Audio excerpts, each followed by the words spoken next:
नमस्कार, मैं आनंदा मिश्रा और आप देख रहे हैं my Bharat news. Supreme court की 5 जजों के संविधान पीठ जम्मू कश्मीर में आर्टिकल 370 पर फैसला देने वाले 5 जज ये है कौन? आपको बता दें कि इनका जन्म कब और कहां हुआ, इनके परिवार में कौन कौन है, इन्होंने अपनी शिक्षा कहां से ग्रहण की है, इन सभी विषयों की जानकारी आज हम आपको देंगे। देखिए हमारे इस खास रिपोर्ट को। इतिहास के पन्नों पर दर्ज हुआ आर्टिकल 370। 5 जजों ने कहा आर्टिकल 370 पर केंद्र सरकार का फैसला सही है। आर्टिकल 370 के फैसले पर मुहर लगाने वाले कौन हैं ये 5 जज? जी हां, आज हम आपको इन 5 जजों के बारे में जानकारी देंगे। आर्टिकल 370 पर ऐतिहासिक फैसला अब आ चुका है। वहीं आपको बताते चले कि चीफ जस्टिस चंद्रचूड़ ने फैसला पढ़ते हुए कहा कि जम्मू कश्मीर में केंद्र सरकार का अनुच्छेद 370 हटाने का केंद्र सरकार का फैसला सही था।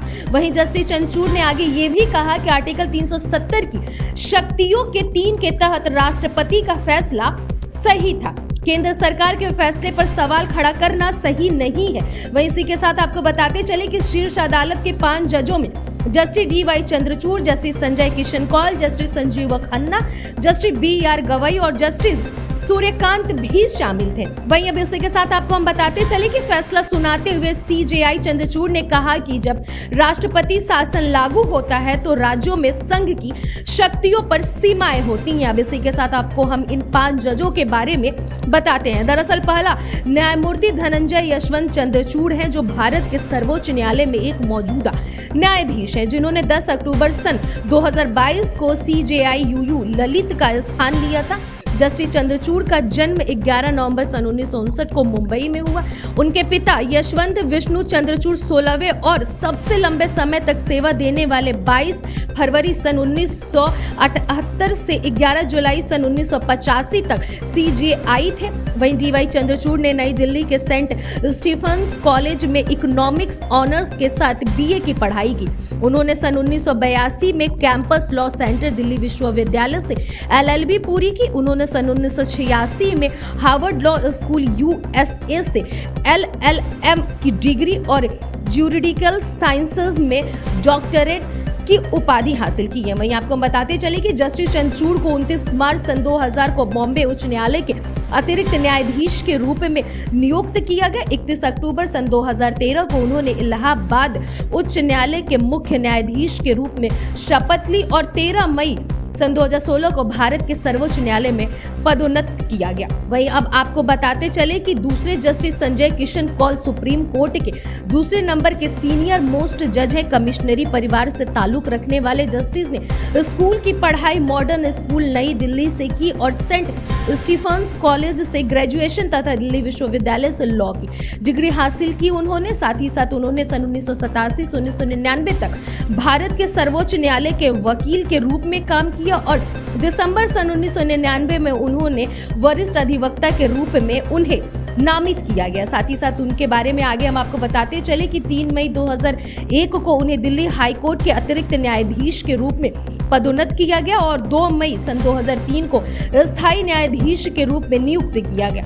2013 में पंजाब हरियाणा हाई कोर्ट का मुख्य न्यायाधीश बने और 26 जुलाई सन 2014 को उन्हें मद्रास हाई कोर्ट का मुख्य न्यायाधीश बना दिया गया। इसके बाद 17 फरवरी सन 2017 को वह सुप्रीम कोर्ट में जज नियुक्त किए गए। वहीं अब हम आपको बताते चले तीसरे जस्टिस यानी कि संजीव खन्ना के बारे में, जिनका जन्म 14 मई 1960 को हुआ। जस्टिस संजीव खन्ना ने अपनी स्कूल की शिक्षा दिल्ली के प्रतिष्ठित मॉडर्न स्कूल से पूरी की। साथ ही साथ उन्होंने दिल्ली विश्वविद्यालय के कैंपस लॉ सेंटर से कानून की पढ़ाई की। स्नातक होने के बाद उन्होंने 1983 में दिल्ली बार काउंसिलिंग में एक वकील के रूप में नामांकन कराया। साथ ही साथ आपको बताते चले कि उन्होंने दिल्ली उच्च न्यायालय में अतिरिक्त लोक अभियोजक के रूप में और न्यायालय द्वारा न्यायिक मित्र के रूप में नियुक्ति पर भी कई आपराधिक मामले में दिल्ली उच्च न्यायालय में आयकर विभाग के वरिष्ठ स्थायी वकील के रूप में उन्होंने लगभग 7 वर्षों तक काम किया। 2005 में दिल्ली उच्च न्यायालय के अतिरिक्त न्यायाधीश के रूप में पदोन्नत हुए।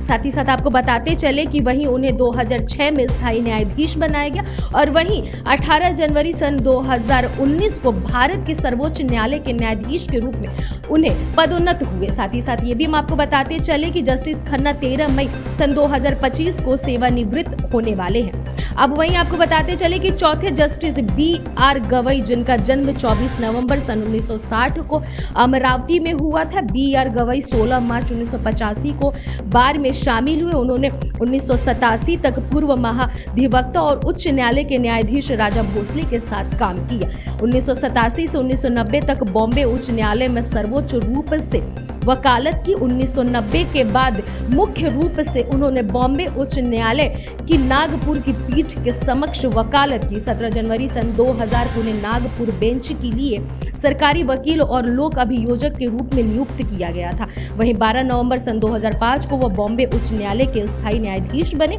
24 मई सन 2019 को भारत के सर्वोच्च न्यायालय के न्यायाधीश के रूप में पदोन्नत किया गया और वहीं 23 नवंबर सन 2025 को सेवानिवृत्त होने वाले हैं। अब बात करते हैं पांचवें जस्टिस यानी कि सूर्यकांत, जिनका जन्म 10 फरवरी सन 1962 को हिसार के एक मध्यम वर्गीय परिवार में हुआ था। जस्टिस सूर्यकांत ने 1981 में government post graduation college Hisar से स्नातक की उपाधि प्राप्त की। साथ ही साथ उन्होंने 1984 में महर्षि दयानंद विश्वविद्यालय रोहतक से कानपुर में स्नातक की डिग्री हासिल की और 1984 में जिला न्यायालय हिसार में कानून की प्रैक्टिस शुरू कर दी।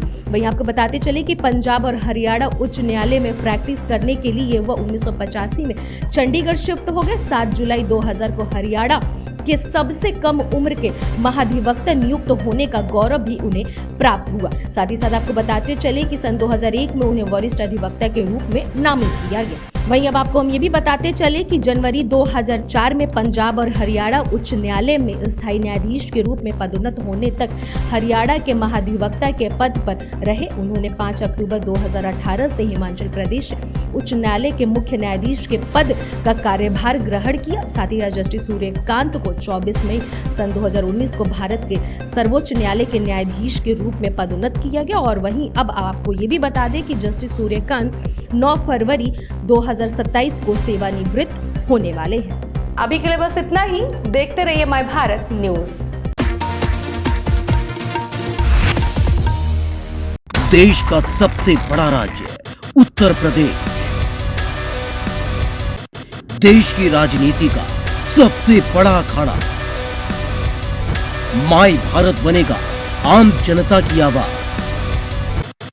अब होगी हर खबर की जमीनी पड़ताल। जुड़े रहिए सिर्फ माय भारत के साथ।